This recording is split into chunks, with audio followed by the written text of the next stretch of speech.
He never loved me. I can tell you that right now, the way one loves. He loved in his own way, which is not too good.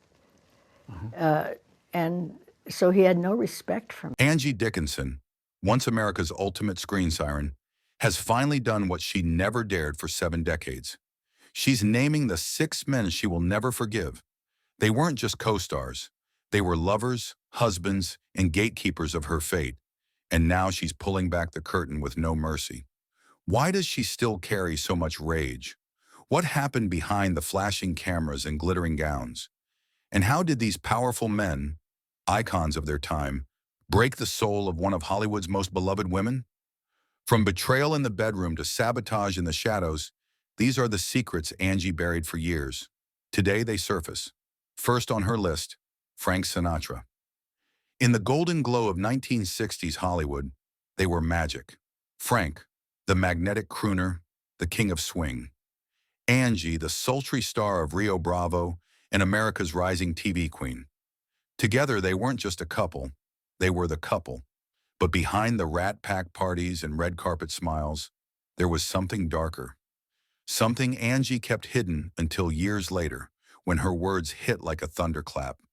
Loving Frank Sinatra was like living in a golden cage, and inside I no longer existed.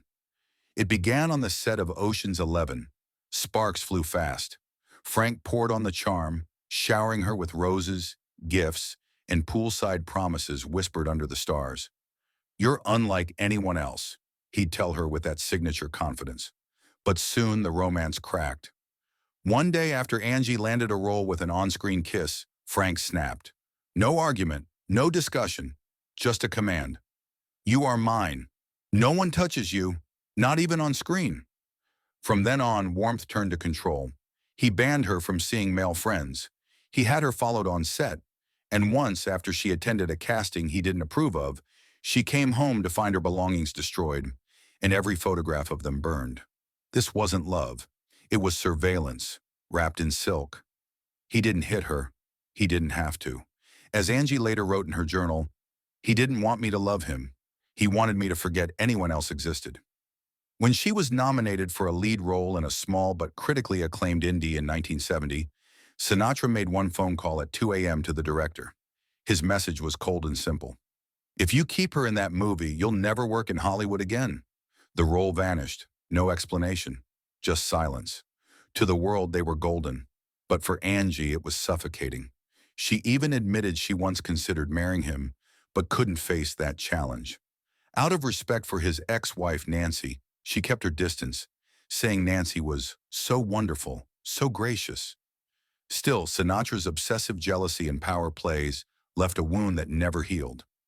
Frank never responded to her revelations. No denial, no comment. Just the silence of a man too powerful to be questioned.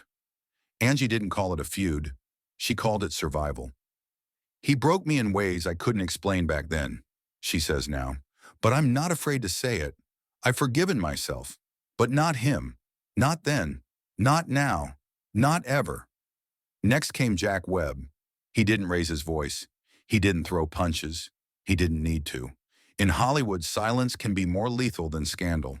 And Jack Webb was a master of quiet destruction. Creator of Dragnet and a string of TV hits, he could build careers with a nod and end them with a single call. According to Angie, that's exactly what he did to her. There were no headlines, no public blow-ups, not even a single photo of them together. But Angie claims he destroyed her career in just 12 hours. The reason? She said no. At the height of her fame, fresh off policewoman and adored nationwide, Angie thought she was untouchable. She turned him down when he made a pass. "I thought I was famous enough to be respected," she said later. But Hollywood doesn't reward principle. The next morning, 3 roles were gone. Contracts canceled. Calls unanswered. No explanations. Just silence. Friends whispered warnings. "You said no to him. You're finished." And she was. She didn't cry. She didn't fight. She quietly packed her dressing room and walked away. That day, she learned she could win over millions of viewers, but she could never beat the system. Jack Webb never commented. He didn't have to. He stayed untouchable, his influence stretching far beyond the credits. He didn't yell. He didn't threaten. He just made the call. And in Angie's world, that was enough to dim her star forever. To the world, Jack Webb was a pioneer, the genius who brought gritty realism to television. To Angie Dickinson, he was something else entirely. He was the man who could turn a leading lady into an outcast with a single sentence. She never called it a feud. She called it a lesson. And decades later, she still remembers it the way you remember a wound that never heals. There was no reconciliation, no last meeting. Jack Webb died in 1982, and she never spoke to him again. She mistook his obsession for passion, until one day she didn't. "I used to think pain was the price of great love," she wrote in her journal. "Now I know real love never comes with fear." Larry never mentioned her publicly, not once. Even as he spoke of regrets and personal demons in his countless interviews, her name stayed buried. Insiders say he called their romance tormented. To Angie, it was a prison sentence served in silence. There was no final phone call, no tearful reunion, just another man she could never forgive. When Larry King died in 2021, Angie didn't issue a statement. No tweet, no teary public farewell. She didn't need to. She'd already done her grieving while she was still with him. All the loss had happened long before his heart stopped beating. She refuses to call him a monster. That would be too easy. Monsters are obvious. Larry wasn't obvious. He dismantled her life one quiet moment at a time, with silence, with pressure, with a stare that said, "You belong to me," or "You belong to no one." There was no dramatic fight, no scandal that spilled into the tabloids. Their ending was colder, a slow erosion, like water dripping against stone until the shape is gone. No one would have guessed Larry King, the man who made presidents sweat and movie stars spill their secrets, could make someone like Angie Dickinson, a pioneer, a barrier breaker, feel so small. But he did, and he never raised his voice to do it. Because sometimes the cruelest men are the ones who don't shout. They don't slam doors. They just lower your voice until you can't hear yourself anymore. To Angie Dickinson, loyalty wasn't a casual word. It was sacred, especially in Hollywood, where loyalty is rarer than truth. And for years, she thought Johnny Carson understood that. They weren't lovers. They weren't rivals. They were something more subtle and more dangerous. Friends. Real friends. Or so she believed.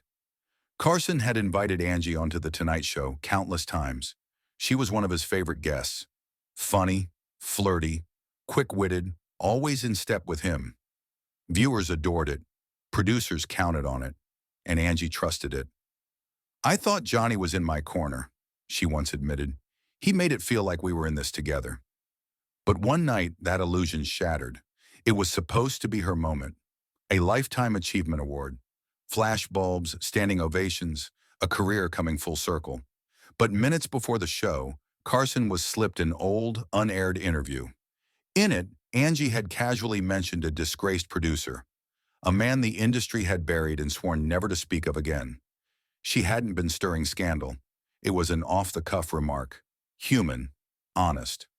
Carson had three choices: shield her, warn her, or stay silent. He chose something else entirely. Backstage, he hugged her like a brother. Then he leaned in and whispered, "I just saved you from being humiliated. Don't make me regret it."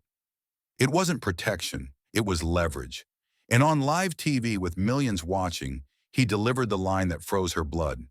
Our Angie is a timeless icon, a woman who knows when to speak and when to stay silent. The crowd laughed, clapped, loved it. But Angie understood exactly what he had just done. That wasn't a compliment. It was a warning, a public slap disguised as wit. He turned her into a cautionary tale, a message to every woman in the room: behave or disappear. And then the whispers began, quiet calls to producers. Her name gone from award lists, vanished from gala invitations. She didn't rant. She didn't go public. She carried the silence. Until now. "I didn't need his love," she said at 93. "I needed his loyalty. But he chose the audience instead." Carson never apologized. Crew members who were there remember the tension. One writer swore Johnny later said, "She almost walked into a landmine. I cleaned it up for her. She should be grateful." But gratitude was never the point. The point was that friendship should never come with a knife hidden in the handshake. They never spoke again.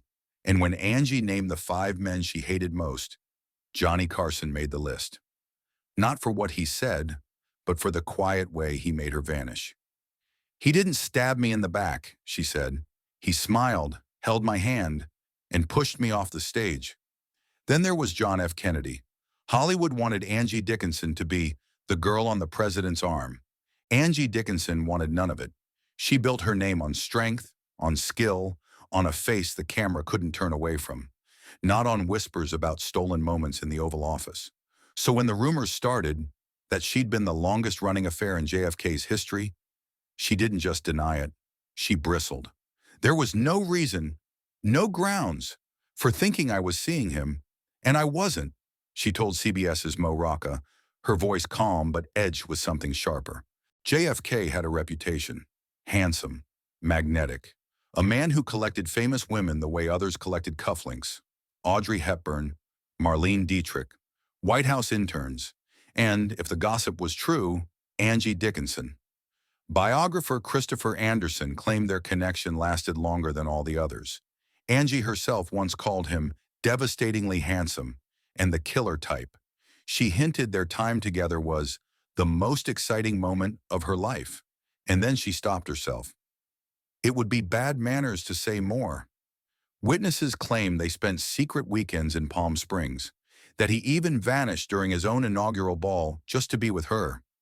Friends said the only reason it ended was because he wanted the presidency more than the affair. But Angie didn't want the White House.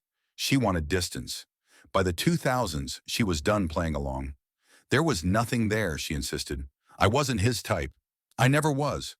And yet, she had campaigned for him, praised him as a leader before the Oval Office was even his.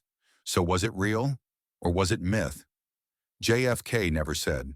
He never denied it either. And maybe that's why the story never died. 6 men, 6 names, once the kings of their worlds.